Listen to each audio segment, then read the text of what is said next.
여러분 안녕하십니까. 경제현장 오늘 시작합니다. 윤석열 대통령이 마드리드 나토 정상회의에서 다자 외교 무대 데뷔전을 치르고 있습니다.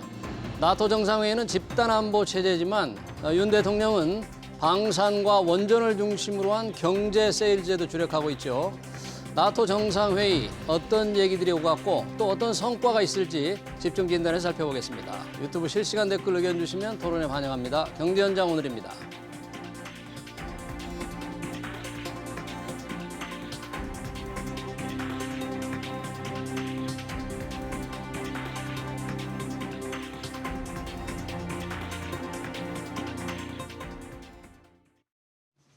네, 윤석열 대통령의 나토 정상회의 외교 토론하기 위해서 두 분 모셨습니다. 광로성 동국대 국제통상학과 명예교수 그리고 봉영식 연세대 통일연구원 전문연구위원 오셨습니다. 어서 오세요. 네, 안녕하십니까. 반갑습니다. 자, 윤석열 대통령 나토 다자 외교 무대 데뷔전을 지금 치르고 있습니다. 처음으로 나토 회의에 우리 대통령이 참석했는데 연설도 했죠. 봉영식 연구위원님 어떻습니까? 연설 첫 참석 연설 내용이랄까 어떻게 평가를 하고 계십니까? 예, 이것은 그 어떤 정파를 떠나서 또 진보 정부의 일이다, 보수 정부의 일이다를 떠나서 대한민국의 국제적인 영향력과 위상, 국격이 그대로 드러난 외교 안보 차원에서의 큰 성과다 이렇게 말씀드리겠습니다. 네. 다시 말씀드리자면은 전임 문재인 정부가 놓은 그 기반 위에서 윤석열 정부가 그것을 승계하고 확대한 좋은 케이스였다 이렇게 말씀드리겠는데 네. 왜냐하면 나토가 우리와 그 역사가 깊습니다. 2006년부터 네. 파트너 국가로서 활동을 해왔고 IPCP 프로그램을 통해서 훈련 참여와 정보 교환을 했습니다. 또 나토 회원국과는 가치를 공유하고 있죠. 자유민주주의, 시장경제, 그리고 인권과 법치주의. 네. 그래서 올해 3월에 나토에서 외교장관급 확대 회의에 우리나라를 초청했을 때 당시 정의용 외교장관이 초청이 오면은 긍정적으로 검토하겠다고 화답을 했고 우크라이나 침공이 시작한 2월 24일 이후 한 달 만에 그 확대 회의에 참석을 했습니다. 그래서 이번에 정상회의에 참석하는 것은 문재인 정부의 외교안보 전략을 뒤집는 행보가 아니라 그것을 승계하고 더 확대하는 대한민국 국격에 걸맞는 글로벌 중추국가로 대한민국이 자리 잡기 위한 과정의 하나다 이렇게 말씀드리겠습니다. 이게 나토 정상회의 참석이 외교 전략이나 외교의 어떤 정책이 전 정부에서 이렇게 바뀌는 그런 게 아니고 좀 연장선상에서 좀 더 업그레이드되는 그런 측면이 있다는 말씀이시네요. 어떻게 보십니까? 네. 이번에 이제 또 정상회의 연설 내용을 한번 키워드 중심으로 한번 잡아봤어요. 예. 그랬더니 이제 우선 북핵 위기에 대해서 네. 국제사회의 협력, 나토를 포함한 협력이 필요하다. 예. 첫 번째 키워드. 두 번째는 이제 경제 안보화되고 있다. 경제 안보. 예. 네. 그 다음에 이제 사이버 안보 등과 같은 신기술 분야가 등장을 해서 여기에 대한 협력이 필요하다. 예. 요 세 가지거든요. 그러면서 기본적으로 이 의미와 목적을 예. 가치 규범의 연대를 확장한다. 신흥 안보 협력을 강화한다. 예. 세 번째는 글로벌 네트워크를 구축한다. 요 세 가지 목적을 가지고 참여한다고 얘기를 했기 때문에 네.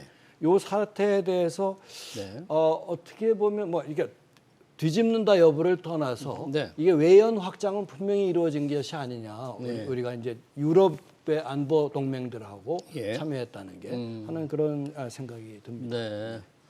말씀 듣고 보니까 뭔가 이 가치를 함께하는 국가들의 연대가 좀 더 탄탄해지고 거기에 우리가 한 발 더 다가선다고 보면 문재인 정부는 조금 다른 느낌으로 받아들이는데 그렇게 해석을 하는 건 좀 잘못인가요? 예, 잘못된 생각입니다. 왜냐하면은 그 이제 시청자분들께서는 그 2021년 5월 21일 예.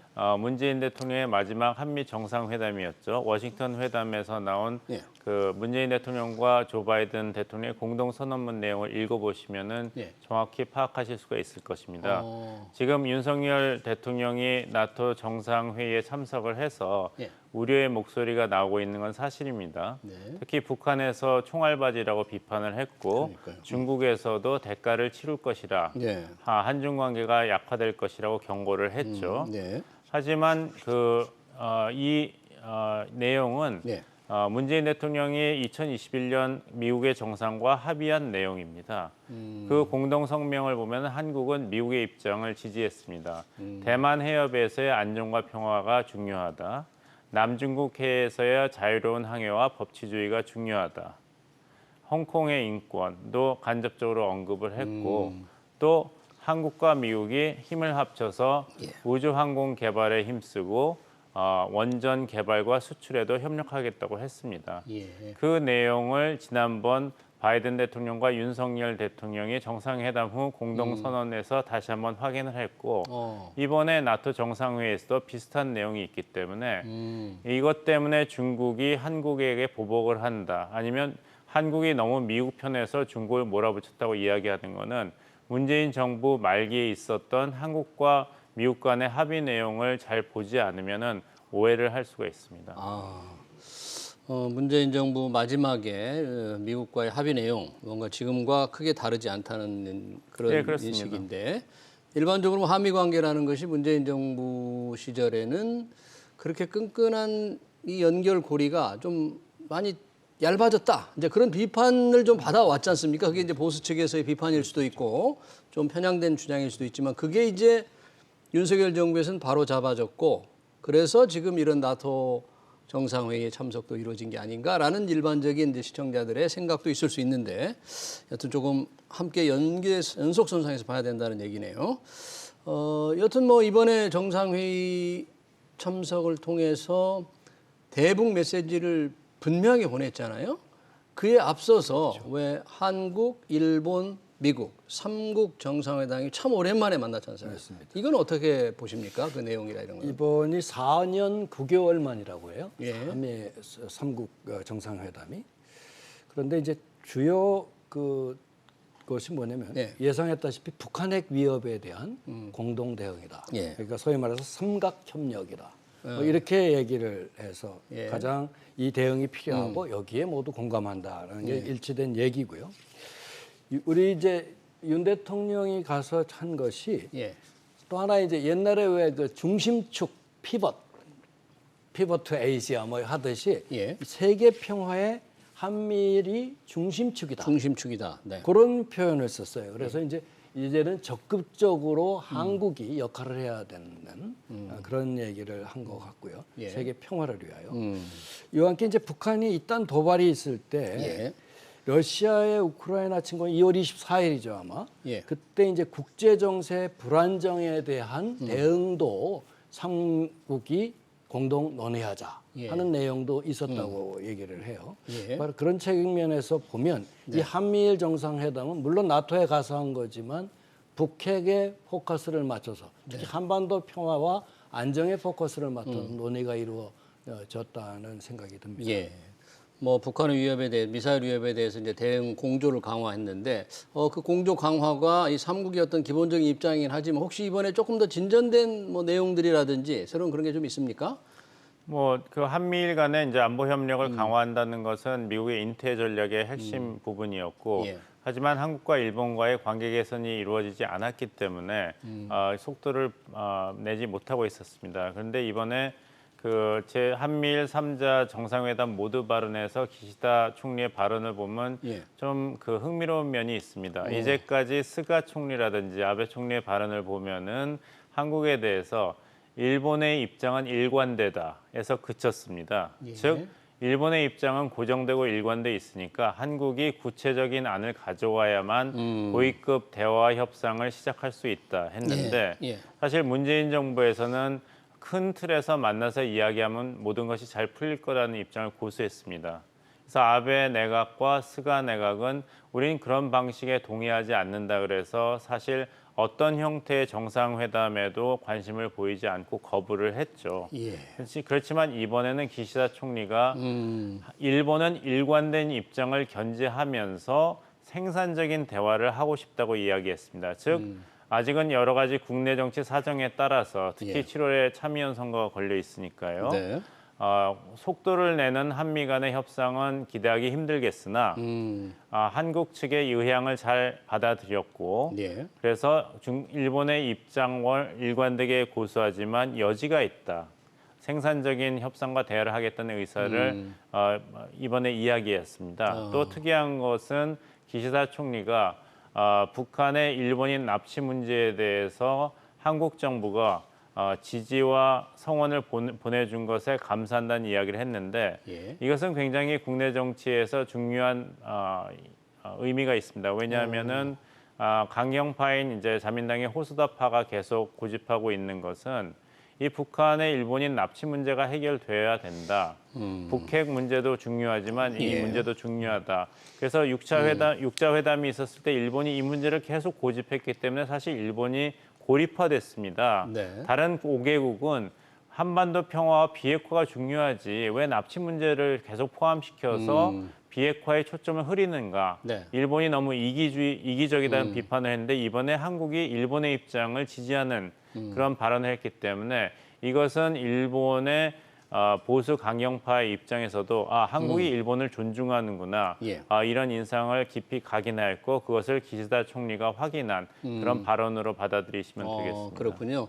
그러니까 일본의 7월 참의원 선거가 끝나고 나면 뭔가 이번에 윤석열 대통령과 기시다 총리 조금 인사를 좀 했으니까 뭔가 좀 진전이 될 그런 좀 가능성, 희망을 조금 이번에 본 겁니까? 그럼? 그러니까 이제 저 대화 내용을 저는 좀 몰랐습니다만 네. 저런 대화가 있었다는 거. 지금 그 대화 내용 그대로 보면 참의원 선거 7월 마치고 분명히 뭐가 있을 것 같은데요. 예. 저 논조로 보면 네. 우리는 이제 그동안 쭉 보면서 이제 저게 뭔 얘기인지 이렇게 그 뒤에 있는 Between the Lines를 읽잖아요. 이제 예. 그런 게 있을 것 같은 느낌이 그러니까 이제 윤석열 대통령께서 모두 발언에서 그 얘기를 하셨어요. 그 기시다 총리 보고 앞으로 있을 선거에서 좋은 결과를 맞이하시길 기대합니다. 그 말은 뭐냐면 우리가 당신이 지금 강경파 때문에 자유롭지 못하다는 걸 알고 있지만 선거 결과가 좋게 나와서 좀 유연한 태도를 보이기를 기대하고 있다. 좋은 결과를 바란다. 이렇게 덕담을 건네는 것이죠. 이번 한미일 3국 정상들의 회동에서는 또 이게 북한의 미사일 개발에 들어가는 돈줄 죄는 뭔가 제재하는 방안에 조금 협의가 있었던 것으로 알려지고 있죠, 지금? 저는 그 얘기 예. 들은 적이 예. 없는데 혹시 알고 계세요? 네. 돈줄 얘기는 저는 못 들었어요. 예, 그렇습니다. 이제 북한이 유엔 안보리 결의안을 위반한 그 ICBM 장거리 미사일 테스트를 2022년 들어와서 수차례 했지 않습니까? 예. 그래서 이제 국제사회가 미국을 중심으로 해서 새로운 유엔 안보리 대북 결의안 채택을 시도했습니다. 그런데 유엔 안보리 상임이사국인 러시아와 중국의 반대로 무산이 됐죠. 하지만 그 무산이 된 결의안 초안을 미국이 공개를 했습니다. 근데 그 초안을 보면은 보다 강력한 대북 추가 조치를 취하는데 어떤 것이 있냐면은 지금 말씀하신 대로 사이버 공간에서의 북한의 돈 벌기, 예. 즉 사이버 절도죠. 사이버. 네. 그렇죠. 작년만 해도 해킹을 통해서 사이버 뭐, 절도를 예. 통해서 북한이 약 6억 달러를 획득했다고 하지 않습니까? 그렇죠. 그것을 막고 암호화폐 등 외환 절취 시도를 차단하고 그다음에 ICT 그 사이버 공간 활동을 규제해야 된다. 사이버 활동 공간에서의 그 북측의 불법 활동을 차단하는 조치를 취한다는 내용이 포함되어 있고 그 일환으로서 북한 노동당 정찰총국 산하에 있는 나자르스 그룹도 제재 대상에 포함시키도록 계획이 되어 있습니다. 나자르스 그룹이 왜 미국 소니 영화사 해킹의 주범으로 지목되지 그렇죠. 않습니까? 그러니까 돈줄을 쥐는데 이제는 그냥 기존 그 화폐 시스템과 재정 시스템이 아니라 사이버 공간에서의 이런 가상화폐라든지 중앙은행 공격 활동도 차단하겠다는 초안이 잡혀 있기 때문에 그것을 유엔 안보리 결의안이 있던 없던 간에 어떻게 미국, 일본 그리고 나토 회원국과 한국이 할 것인가를 논의한 것으로 보입니다. 네. 아직 이제 정식으로 이게 다 공표는 안 됐지만 뭔가 하여튼 북한의 제재를 위해서 제재 강도를 높여가는데 사이버상의 돈 도둑질, 자금을 빼돌리는 거 이런 많은 제재가 있을 것 같네요. 금액이 상당해요. 그래요? 북한 경제가 어떻게 버티냐. 왜냐하면 중국이 공식적인 수출 창구도 막고 단둥하고 연결되는 중국 큰 대교 그것도 막힌 지가 오래된 거 분명히 확인했는데 그 돈이 어디서 났느냐. 어디서 났느냐. 네. 그게 사이버 공간에서의 그거를 그 금액이 상당하고 그런 부분을 이번에 좀 차단하는 논의가 이제 조금 뭔가 좀 구체화된 것으로 이제 보입니다.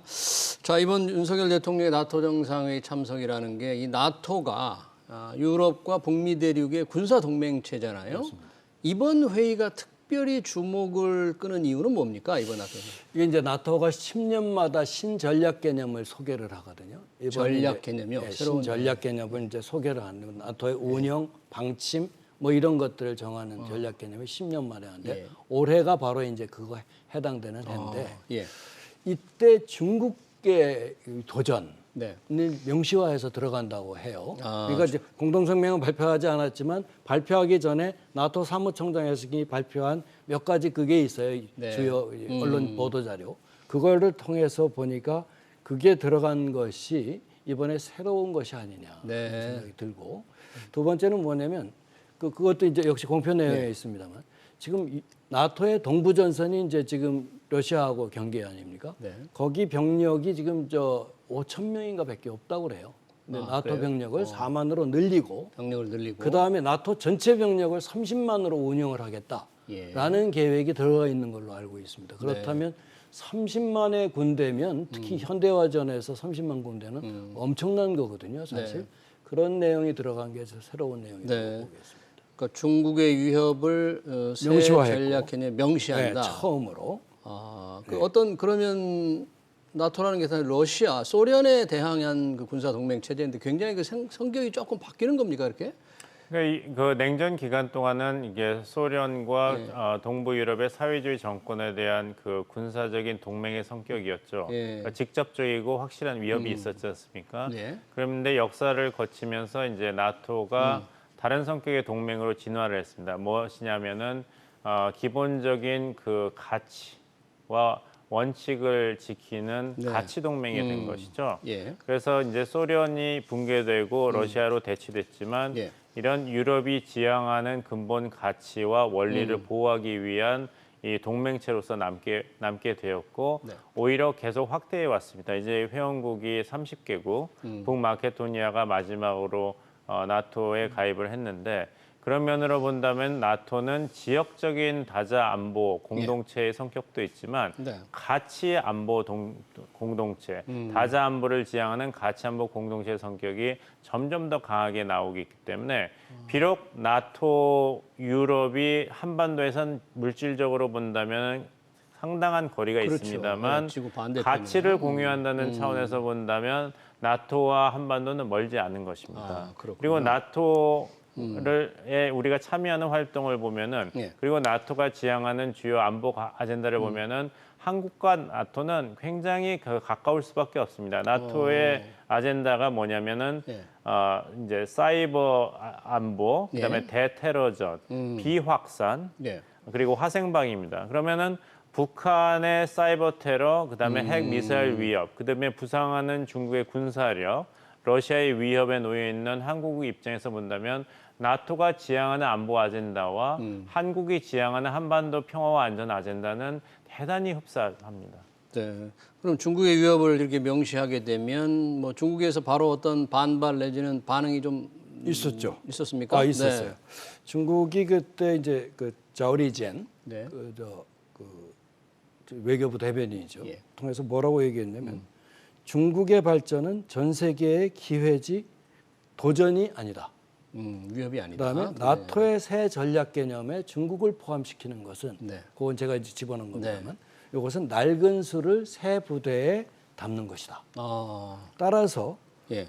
이 상황에서 이것은 중국에 대한 틀림없는 위협이기 때문에 네. 거기에 이제 그 공산당 중국 공산당의 그 관보 같은 것이 환구시보가 예. 있단 말이에요. 영자로는 글로벌 타임스로 나오는 거. 여기에는 맹자를 인용을 해서 뭐라고 썼냐면 분리포 엄장지하거다. 이게 무슨 뜻이냐면 이게 넘어지는 담 밑에 있는 것은 위험하다. 그러니까 넘어질 담 밑에 예. 서 있는 건 위험하지 않느냐. 예. 넘어질 담이 나토에 한국이 밑에 들어가 있는 거는 건 위험하다. 위험하다. 하고 한국에 대해서 직격단을 그러면서 이제 대가를 치러야 될 것이라는 표현을 직접 썼어요. 예. 그래서 이제 그러면서 이제 미국에 대해서도 또 뭐라고 썼냐면 요건 이제 황구시보에서 쓴 건데요. 나토의 아태 지역 확장은 한반도 긴장을 조성하는 것이다. 미국이. 그 내용이 이제 들어가 있단 말이죠. 그래서 이걸 보면 실제로 미국의 유인에 의해서 아태국에 4개국 들어가지 예. 않습니까? 한국, 예. 일본, 호주, 뉴질랜드 들어갔는데 이것이 미국의 종용에 의한 거기 때문에 우리는 단체로 들어갔기 때문에 누구를 특정히 때릴 수는 없단 말이죠. 네. 그러니까 이제 미국을 겨냥해서 우리한테는 넘어지는 담 밑에 서 있는 써 있지 거는 마라. 위험하다. 나토를 넘어지는 담이라고 예. 묘사를 한 거네요. 예, 그렇게 하고 예. 미국에 대해서는 한반도 긴장 조성하지 마라 네. 하는 이런 표현을 썼습니다. 네, 이번에 나토 또 회원국으로 스웨덴과 핀란드가 예. 이제 신청을 한 거잖아요. 지금 예. 빠른 속도로 진행이 될 것 같습니까? 네. 예, 그 스웨덴과 핀란드가 나토에 새로 가입하는 문제 때문에 나토 사무총장과 그 윤석열 대통령 간에 예정되었던 회담이 연기가 됐죠. 예. 핀란드 총리와의 그 회의도 네. 연기가 된 것이 다 이 이유 때문입니다. 예. 이번 정상회에서 제일 중요한 문제가 스웨덴과 핀란드의 가입이었거든요. 나토의 가입. 예. 근데 잘 아시겠습니다만 나토는 만장일치 제도입니다. 예. 회원 자격 결정은. 그래서 그것을 이용해 가지고 소위 비토 그룹이라고 그러죠. 특정 국가가 거기서 어깃장을 놓으면서 그 이익을 최대화하려고 그럽니다. 예. 예전에 프랑스가 그랬고 핵 보유에 관해서 예. 그리스가 마케도니아 가입을 가지고 문제 삼아서 그 이익을 최대한 챙긴 다음에 마케도니아로 나토 회원에 가입한 것이 나토에 가입한 게 아니라 명칭을 북마케도니아, 그래서 그리스의 영토 주권을 훼손하지 않는다는 조건하에서 가입이 됐습니다. 네. 이번에 예.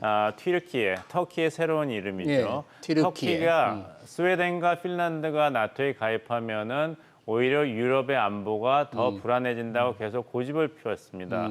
그래서 이제 나토 사무총장도 잘 알고 있었고 미국의 토니 블링컨 국무장관도 이 점을 알고 있어서 이번 정상회의에서 이것이 최종 협상이 되고 결국엔 타결될 것이다. 이런 긍정적 전망을 내놨어요. 네. 근데 마지막까지 이제 튀르키예 정부가 고집을 피웠기 때문에 네. 나토 사무총장과 핀란드 총리는 우리나라 대통령과 이런 예. 만남을 하는 것보다는 더 급한 급한 물부터 물부터. 처리를 하기 때문에 일정이 많이 바뀌었죠. 네. 근데 제가 이제 하나 강조하고 네. 싶은 건 뭐냐면 자료 화면에 이제 중국의 불만이 계속 나오고 있는데 중국의 불만. 네, 무너지는 위험한 담장 밑에 있어서는 안 되고 한국의 대가를 치를 것이고 예. 한국 대통령이 나토 정상회의에 가서 한중 관계가 약화되었다 하는데 예. 이걸 역으로 읽을 수가 있겠어요. 한국 입장에서는 중국이 한국을 존중했다면 박근혜 정부 때부터 해서 문재인 정부까지 한국은 중국에 대해서 참으로 진지하고 깊은 존중 있는 외교를 구사해 왔습니다. 네. 근데 지난 10년 동안 중국이 과연 한국에 어떤 태도를 보였는지를 중국이 한번 다시 살펴봐야 되지 않는가 이런 말씀을 조심스럽게 드립니다. 네. 중국이 한국한테 제대로 해줬다면은 한국 대통령이 왜 나토 정상회의에 가고 한미일 3자 안보 협력을 강화하려고 하고 한미 동맹을 강화하려고 했겠냐? 위험한 담장 밑에 있지 말라 그러고 한국이 미국에 너무 밀착해서 한반도의 안보 상황이 불안해진다 하는데 그것이 아니라 한반도 상황이 불안해지게 중국이 방치했기 때문에 한국이 나토도 더 적극적으로 가려고 그러고 한미동맹도 강화하려고 그러는 것은 아닌지 그런 질문을 한번 중국 정부가 진지하게 검토를 해봐야 될 시점이 왔다 말씀드리겠습니다. 네, 중국이 우리를 탓하기 전에 대한민국의 어떤 외교적인 그런 정책으로 임해왔는지 스스로를 좀 돌보기를 바란다는 그런 지적이네요. 자, 이번 중국과 관련된 얘기가 참 많은데 이번 윤석열 대통령 가면서 함께 수행한 대통령실의 경제수석이 이번에 이제 경제 세일즈 외교에 굉장히 중요한 출발이다. 중국의 수출이 줄어드는다 이제. 그래서 대체제로 유럽의 수출을 늘려야 된다는 그런 식의 얘기를 했는데 어떤 경제적 성과를 예상하고 있나요? 기대하고 있습니까? 이게 이제 최상목 수석이 이제 네. 얘기를 해서 세 가지 측면에서 예. 완벽한 보완제 역할을 할 것이다. 예. 그러니까 대체제죠. 우리 경제학 예. 용어로 역할을 할 것이다라고 얘기를 했는데 실제로 중국이 차지하는 비중이 굉장히 크거든요. 그러니까 네. 미국, 일본, 그다음에 유럽 차지한 것만큼이 중국 수출 규모예요. 25%가. 25% 거의 우리나라 그렇게 수출에. 예. 보면 맞습니다. 예. 근데 이제 과연 이것이 그 세계 최대의 소비 시장이면서 우리의 제일 큰 시장인 예. 중국을 유럽이 대체할 수 있을 것이냐라는 거에 대해서 단기적으로 저는 부정적이에요. 네. 그러나 이제 장기적으로 보면 경제 안보화가 진행되는 가운데서 2021년도에 기억하실지 모르겠지만 요소수 수출 금지 때문에 엄청난 대란이 벌어졌다. 난리가 난 거죠. 네. 이런 시점에서 어느 시점에선가 가치가 공유되지 않은 그런 나라의 이런 조치는 우리 경제를 함몰해 시키기 마련이거든요. 그렇다면 러시아는 세계 식량의 또 원유, 가스의 대공급원이란 말이죠. 예. 중국은 세계 최대의 소비 시장이면서 우리 최대의 수출 시장이에요. 예. 그렇지만 이런 경제 안보화 진행의 측면에서 보면 그 리스크를 막기 위해서라도 외연 확장은 필요하다 네. 하는 측면에서 저스티파이가 된다고 저는 봐요. 네. 그래서 구체적으로 이제 단기적으로는 이번에 최 수석도 얘기를 했지만 원전하고 방산 원전, 수출이거든요. 방산. 근데 방산은 우리가 이제 공개가 안 돼서 그렇지 상당한 수준으로 우리가 수출을 하고 심지어 호주에는 K9 자주포 있지 않습니까? 예. 그것도 엄청나게 지금 수출을 하고 있는 특히 호주 같은 군사 강국한테도 이제 수출을 하고 있는 그런 네. 상황이라 예. 그래서 닥치는 원전하고 방산을 위주로 하되 네덜란드 같은 경우는 이제 반도체. 장비, 네. 그다음에 영국 것도 마찬가지, 예. 그다음에 이제 무슨 체코나 이런 데는 반도체하고 전기차 문제, 저 배터리하고 전기차 예. 문제 이런 쪽을 노리고 지금 얘기를 한 것 같습니다. 예. 원전 방산 쪽에 새로운 이제 수출을 기회를 좀 본다는데 중국과 이렇게 공개적으로 선을 중국 수출을 통한 호황이 끝났다. 맞는 것 같긴 한데 이렇게 공개적으로 선을 그어서 좀 불필요하게 자극하지 않았나? 이런 지적을 할 수도 받을 수 있지 않을까요? 예, 그렇습니다. 저런 발언은 이제 중국하고 선을 긋는다는 입장에서는 좀 세게 나간 발언이라고 볼 수 있는데 뭐 윤 대통령의 다른 발언을 보면은 우리는 중국을 따돌리거나 디커플링 하려는 것이 아니다. 특정한 중국 행동에 대해서 다른 입장을 취하는 것이다. 그 말은 중국이 다른 입장을 취하면 언제든지 원상복구가 되는 한중 관계다. 이런 것을 강조한 발언이었습니다. 그러니까 예. 결국에는 단기적으로는 이제 중국 시장에서의 그 한국의 의존도를 줄이는 과정에서는 갈등이 분명히 있을 것이고 한국 측의 경제적인 피해도 있겠지만 결국에 가서는 장기적인 한국의 경제 성장을 위해서는 안전한 시장, 믿을 수 있는 파트너가 중요한 거 아니겠습니까? 아까 중국 측에서 이제 황구시보에서 위험한 담장에 있다가 한국이 깔린다 이렇게 경고를 했는데 그것을 이제 한중 무역 관계라든지 중국에 대한 한국의 투자에 대입한다면 중국이 과연 믿을 수 있는 경제 파트너인가 아니면 한순간에 모든 것을 이룰 수 있는 권위주의 체제인가 즉 중국하고 계속 경제를 하고 의존한다는 것이 오히려 한국 경제가 위험한 담장 밑에 있다가 중국에는 깔리는 것이 아닌가 그렇다면은 위험한 담장에서 한 걸음 한 걸음 나와야 될 때가 지금이 아닌가 이렇게 볼 수도 있는 것입니다. 오히려 중국이 위험한 담당이다 그런 얘기. 그렇습니다. 그렇죠? 중국의 입장 앞으로 어떻게 중국이 나올 것 같습니까? 오늘 아침에 이제 한중 30주년 예. 수교 30주년 경제 포럼을 조선 호텔에서 있다가 저는 이제 거기 참석했다가 예. 시간 맞춰서 여기 네. 왔는데요. 그때 이제 전직 중국 주한중국 대사였던 링푸꾸이 나왔단 말이죠. 네. 뭐라고 그러냐면 중국의 피해나 도전을 하지 않는 한 중국을 겨냥하지 않는 한 우리는 미국하고 경제협력하는 거 상관하지 않는다. 라고 얘기를 해요. 네. 근데 이제 그 뒤에 뭐가 있냐면 네. 경제적인 관련은 계속 지속했으면 그래야지 한중 관계가 발전한다고 얘기를 하면서 예. 조건이 붙어요. 중국을 겨냥한 중국에 피해를 주는 동맹이 아닌 한 예. 이런 얘기를 한단 말이에요. 그러니까 이제 이게 이제 중국이 사람은 자기를 잘 못 돌아봐요. 거울 보는 게 이제 하루에 5분도 안 되기 때문에 네. 주로 남 쳐다보지. 네. 23시간 55분은 남 쳐다보지 않습니까? 그래서 그런지 자기 입장 얘기는 많이들 하는데 예. 중국이 바로 그런 입장에 있는 것 같아요. 예. 아까 거기 참석했던 중국 비즈니스 하는 예. 의료법인 대표가 있었는데 그 얘기를 한국에서 지금 중국 비즈니스 하기가 엄청 어렵대요. 한국 기업이. 어렵다. 중국에 사업하기가. 그래서 웬만한 거는 다 카트하고 웬만한 거 다 조사하고 예, 예. 그래서 지금 철수하는 기업이 그렇게 많다고 네. 지금까지도 그 얘기를 합니다. 그러니까요. 우리 기업들이 뭐 베트남이나 인도로 많이 지금 공장을 옮기고 있잖아요. 그러니까 자동적으로 수출 비중도 뭐 줄어드는 게 그 추세일 것 같아요. 일부러 줄이질 않더라도. 25%에서 23.3%로 줄어들고 있습니다. 예. 그렇군요. 앞으로 여튼 뭐 우리가 나토 정상회의 윤석열 대통령 참석을 계기로 중국과의 관계를 조금 주목을 해봐야 될 것 같습니다. 나토 정상회의 관련 토론 시간 관계상 여기서 마치겠습니다. 지금까지 봉영식 연세대 통일연구원 전문연구위원 그리고 광로성 동국대 국제통상학과 명예교수였습니다. 고맙습니다. 네, 수고하셨습니다. 네.